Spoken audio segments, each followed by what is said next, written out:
Welcome. तो first article जो है वो है आज हमारे पास consultative regulation making that should go further. ये इस मंडे का था, अभी रह गया था, तो ये अभी हम डिस्कस कर रहे हैं। इसमें क्या चीज़ें बताया गया कि कैसे आरबीआई और सेबी अब सोच रहे हैं कि वो कंसल्टेशंस लिया करेंगे लोगों से भी अपनी जो कॉफ़ी लेजिस्लेटिव पावर्स को इन्फोर्स करने के लिए, और फिर उन रिकमेंडेशंस के अकॉर्डिंग रूल्स एंड रेगुलेशंस बनाया करेंगे। तो उससे क्या आएगी, ट्रांसपेरेंसी आएगी, लोगों के व्यूज़ आएंगे, चीज़ें बेटर हो पाएंगी। तो इस आर्टिकल में हम वही देख रहे हैं। तो 2024 में आरबीआई और सेबी ने अपने न्यू फ्रेमवर्क रिलीज़ करे हैं, ये एक्सप्लेन करते हैं कि अब वो रूल्स कैसे बनाया करेंगे। तो अब वो क्या करा करेंगे कि वो जो रूल्स हैं वो पब्लिश ज़्यादा ट्रांसपेरेंटली किया करेंगे, पब्लिक कमेंट्स को इनवाइट करेंगे 21 दिन के लिए। फिर जो सेबी है वो एक्सप्लेन किया करेगी कि इस रूल का ऑब्जेक्टिव क्या है। आरबीआई इम्पैक्ट एनालिसिस परफॉर्म करेगी और दोनों अपने पुराने रेगुलेशंस को पीरियोडिकली रिव्यू किया करेंगे कि उनका इम्प्लीमेंटेशन कैसा चल रहा है। तो अब ये चीज़ क्यों मैटर कर रही है, जो आरबीआई और सेबी है इनके पास लीगल पावर है, पार्लियामेंट से दी गई है। इनके रूल्स जो है वो सारे बैंक्स, इन्वेस्टर्स और इकोनॉमी को इफेक्ट करते हैं। तो चेक्स और बैलेंसेस तो होने ही चाहिए ताकि फेयरनेस और क्लैरिटी बनी रहे। तो ये एक मूव अच्छा हो सकता है कि ट्रांसपेरेंसी और पब्लिक इन्वॉल्वमेंट लाने के लिए। पर अभी भी इस प्रोसेस में क्या मिसिंग है कि दो मेजर इम्प्रूवमेंट जो है वो अभी भी ज़रूरी है कि हम इकोनॉमिक रैशनली एक्सप्लेन करें। जब भी कोई रूल आता है तो वो बताया जाए, रेगुलेटर्स क्लियरली बताएं कि ये रूल की ज़रूरत क्या है। नहीं तो बिना बात के हम नए नए रूल्स क्यों बनाई जा रहे हैं, क्या प्रॉब्लम या मार्केट फेलियर हुआ जिसको ये सॉल्व कर रहा है। कौन सा बेस्ट या लीस्ट बर्डनसम सोल्यूशन हो सकता, मतलब जो प्रेजेंट रूल आया क्या वो बेस्ट है, लीस्ट बर्डनसम सोल्यूशन है, या कोई और भी इसकी जगह हो सकता था। इंश्योर अकाउंटेबिलिटी, तो रेगुलेटर्स को अब क्या करना चाहिए, वो पब्लिक कमेंट्स जो उनको मिले हैं वो शो कर दें। क्या फ़र्क पड़ रहा है, पब्लिक के कमेंट्स है, चलो नाम ना दिखाएं, एनोनिमस करके वो शो कर दें ये कमेंट्स को, विच वंस वर एक्सेप्टेड और रिजेक्टेड और क्यों। रूल्स चेंज करे गए, कैसे चेंज करे गए इन कमेंट्स को देखकर। फिक्स्ड इंटरवल्स सेट करे जाएं टू रिव्यू ओल्ड रूल्स, ये चेक करने के लिए कि उनकी इम्प्लीमेंटेशन अच्छे से हो रही है या नहीं हो रही। मार्केट फेलियर आर्ग्यूमेंट, तो अब कई एक्सपर्ट्स और ग्लोबल स्टैंडर्ड्स जो हैं उनके अकॉर्डिंग क्या है कि जो रेगुलेशंस हैं वो एक रियल प्रॉब्लम जो है मार्केट की, उन्हें सॉल्व करना चाहिए। तो यूएसए और यूरोपियन यूनियन क्या करता है, वो अपने रेगुलेटर्स को कहते हैं कि कॉस्ट बेनिफिट एनालिसिस करें, अननेसेसरी बर्डन को अवॉइड करें और डिफरेंट पॉसिबल सॉल्यूशंस को पहले स्टडी करें और उसके बाद ही कोई सॉल्यूशन लाया जाए। इंडिया का जो करंट फ्रेमवर्क है आरबीआई और सेबी, वो क्या करता है, वो इम्पैक्ट तो बता देता है कि हाँ उससे क्या हुआ, पर ये नहीं बताता और ये शो करने की ज़रूरत नहीं, मतलब सोचता कि इकोनॉमिक प्रॉब्लम क्या थी इस रेगुलेशन को लाने के पीछे। On the other hand IFSC another Indian regulator does require this.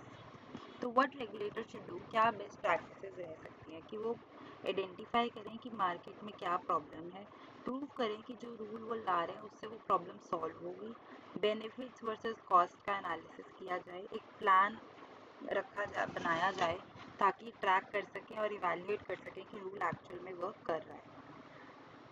Past track record not very encouraging, पर अब रिसर्च ये कहती है कि आरबीआई ने पहले भी सोचा था कि पब्लिक ओपिनियन ले, तो उसने सिर्फ 2.4% सर्कुलर्स में लिया। फिर सेबी ने उससे भी कम में लिया, did so for less than half of its regulation. तो ये जो लो नंबर है वो शो करते हैं कि ये लोग पब्लिक इन्वॉल्वमेंट को लाना ही नहीं चाहते हैं, कितनी वीक रही उनके अकॉर्डिंग, वैसे ही नहीं कुछ कर रहे हैं। तो न्यू फ्रेमवर्क जो है वो होप ऑफर तो कर रहे हैं, पर ट्रांसपेरेंसी अभी भी चाहिए to improve. What kind of transparency is needed, जो रेगुलेटर्स हैं उनको पब्लिकली शेयर करना चाहिए कि कितने रूल्स जो हैं वो कंसल्टेशन के लिए ओपन है, कितने कमेंट्स उन्हें मिले, कैसे उन्होंने सजेशंस को उन्होंने यूज़ किया, अगर यूज़ नहीं किया, इग्नोर किया तो क्यों किया, और यूज़ किया तो भी क्यों किया, कैसे पब्लिक फीडबैक जो है वो रूल को चेंज कर सकता है। तो टाइमलाइन हो इन सब स्टेप्स के लिए और प्रॉपरली उसको हर चीज़ को शो किया जाए कि हाँ अब ये हो रहा है, अब इस चीज़ को ऐसे करा जा रहा है। तो प्रॉब्लम यही है कि जो सेबी है वो ऑफन पब्लिक कमेंट की जो समरीज हैं वो रिमूव ही कर देती है, सेइंग कि ये कॉन्फिडेंशियल है। पब्लिक के कमेंट्स हैं, कैसे कॉन्फिडेंशियल है। Set review timeline, there should be clear fix schedules for reviewing old regulations. IFSC हर 3 साल बाद चीज़ों को रिव्यू करते हैं, जो कि एक अच्छी एग्जांपल है। आरबीआई और सेबी को भी एक सिमिलर रूल फॉलो करना चाहिए और इंश्योर करना चाहिए कि जो रूल्स हैं वो अभी भी काम कर रहे हैं। मेजर चैलेंज लो कैपेसिटी, तो काफ़ी इंडियन रेगुलेटर जो हैं they do not have enough people और टूल्स कि वो डीप कंसल्टेशन रन कर सकें, प्रॉपर इम्पैक्ट स्टडीज़ कर सकें। तो ये कैपेसिटी इशू जो है वो उनकी बेटर रेगुलेशन मेकिंग को भी स्लो डाउन कर रहा है। फाइनल सॉल्यूशन है central law for all regulators. तो हर एक रेगुलेटर जो है वो अपनी चीज़ें अपने अकॉर्डिंग कर रहा है, उसकी बजाय इंडिया के पास एक कॉमन लॉ होना चाहिए, like administrative procedure act in the USA. तो उसको क्या करना चाहिए, पब्लिक कंसल्टेशंस करनी चाहिए, इम्पैक्ट एनालिसिस, रेगुलर रिव्यूज़ जो है वो सबके लिए मैंडेटरी करे। बाकी कंट्रीज जैसे कि यूके और कनाडा, वो ऑलरेडी ऐसे सिमिलर फ्रेमवर्क्स हैं उनके पास। तो कंक्लूजन ये है कि आरबीआई और सेबी ने एक अच्छा स्टार्ट लिया है, पर लेकिन फिर भी ट्रूली ट्रांसपेरेंट, एविडेंस बेस्ड और अकाउंटेबल रेगुलेशन के लिए क्लियर जस्टिफिकेशंस, अच्छी ट्रांसपेरेंसी, रेगुलर रूल रिव्यूज़, इन सब की अभी भी ज़रूरत है। The rod starts at the top of the aviation ladder. तो इस आर्टिकल में बेसिकली हम डिस्कशन कर रहे हैं कि क्या फेलियर्स के कारण रह जाते हैं। तो जून 12 2025 को हमने देखा एयर इंडिया फ्लाइट AI-171 जो है वो क्रैश करी, अहमदाबाद से लंदन जा रही थी उस वे में। 300 लोग उसमें से मारे गए, इंक्लूडिंग लोकल रेजिडेंट्स। तो ये काफ़ी वर्स्ट डिज़ास्टर सर, एक वेकअप कॉल है इंडिया के लिए कि कुछ किया जाए एविएशन सेफ्टी के लिए। पैटर्न ऑफ रिपीटेड क्रैशेस, तो पहले भी इंडिया ने काफ़ी सिमिलर क्रैशेस देखे हैं पास में, 1990 में बेंगलोर, पटना का 2000 में, मैंगलोर में 2010 में, कोझिकोड में 2020 में। तो हर टाइम ऐसा होता है, पर लेकिन कोई भी लॉन्ग टर्म एक्शन नहीं लिया जाता। जो सेफ्टी है उसको हम काफ़ी ईयर से तो सोच ही नहीं रहे हैं, और जब कोई भी अकाउंटेबल नहीं, किसी को भी अकाउंटेबल नहीं माना जाएगा, सीधा पायलट्स भी नाम दे दिया जाता है, क्योंकि कितना अनप्रोफेशनल है कि उनका नाम तो बताना भी नहीं चाहिए कि कौन पायलट्स थे क्या नहीं।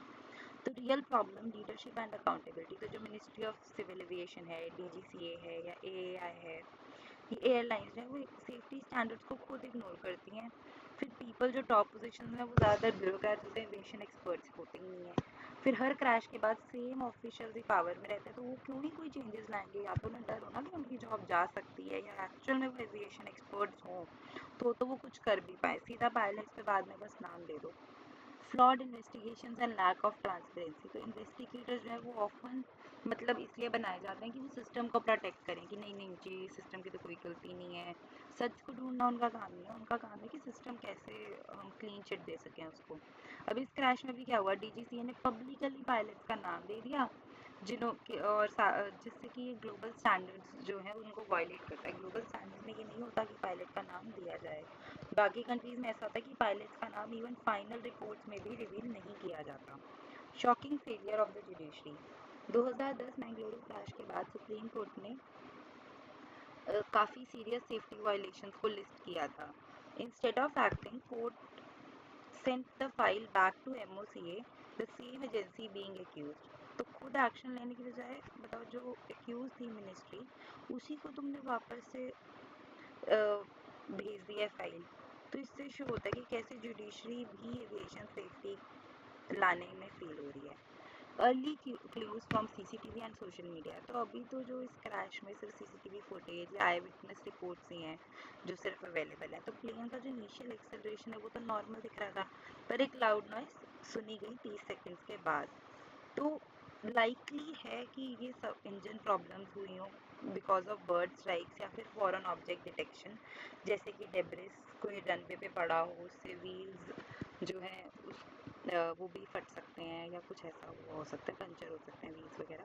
अहमदाबाद एयरपोर्ट इशू, तो फुटेज शो करते हैं कि टॉल ग्रास थी रनवे के आसपास, जिससे क्या है कि उन पे फिर बर्ड्स का हज़ार्ड बढ़ जाता है, स्पेशली मानसून के time.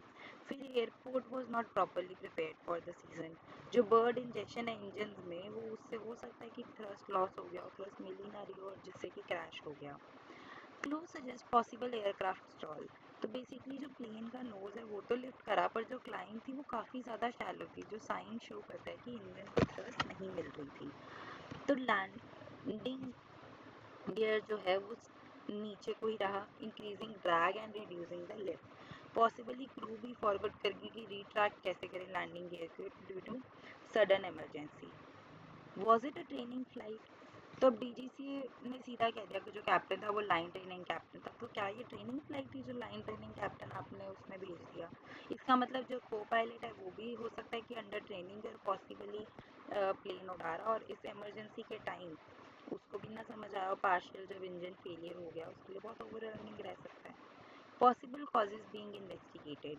Investigators are looking at bird strikes, debris या मेटल कोई रनवे पे, जैसे 2011 फ्रांस कॉर्कोड क्रैश में क्या हुआ था कि कोई मेटल रॉड गिरी रहेगी थी जिसके कारण फिर ये वाला मतलब उनके वहाँ एक्सीडेंट हुआ। फिर लैंडिंग गियर वॉजंट रिट्रैक्टेड, क्यों? क्रू का जो रिएक्शन था अंडर प्रेशर, उसकी भी डिस्कशन हो रही है। ऑब्स्टेकल्स जो है वो रनवे के आसपास हो सकते हैं, जैसे कि 70 foot building, the aircraft head. Role of global agencies, तो इंटरनेशनल बॉडी जैसे कि US national transportation safety board या UK air accident investigation branch, ये सब इन्वेस्टिगेशन में हेल्प कर रहे हैं, और ग्लोबल एक्सपर्टीज और अनबायस्ड रिव्यूज लाएं। की safety failures in India, political interference in who gets to build near airports, फिर कोई प्रॉपर सेफ्टी ऑडिट्स नहीं करे जा रहे हैं, एक्सपर्ट लीडरशिप का भी हमारे पास लैक है, डीजीसीए या एआई में ब्यूरोक्रेट्स को लगा के एविएशन एक्सपर्ट्स को लगाना चाहिए। No action despite repeated deadly crashes, what needs to change? तो एविएशन प्रोफेशनल्स को अपॉइंट करो, ना कि पब्लिसिटी सीकिंग ब्यूरोक्रेट्स जो कि बाद में सिर्फ सिस्टम को बचाने में लग जाएं, ट्रुथ ढूंढने पे नहीं। प्री मॉनसून चेक्स अच्छे से करे जाएं, ब्लेम पायलट्स पे डालने की बजाय होल सिस्टम को चेक करो। Stop approving dangerous construction at airports, create a transparent independent accident investigation system. Final thought यही है कि जो रॉट है वो टॉप से ही शुरू हो गया, तो जो क्रैश है वो एक नेशनल ट्रेजेडी है, but it also must be a turning point कि इसके बाद तो सिस्टमिक रिफॉर्म्स लाए जाएं। मतलब कब जाके हम सोचेंगे कि सिस्टमिक रिफॉर्म्स को एक्चुअल में लाना चाहिए।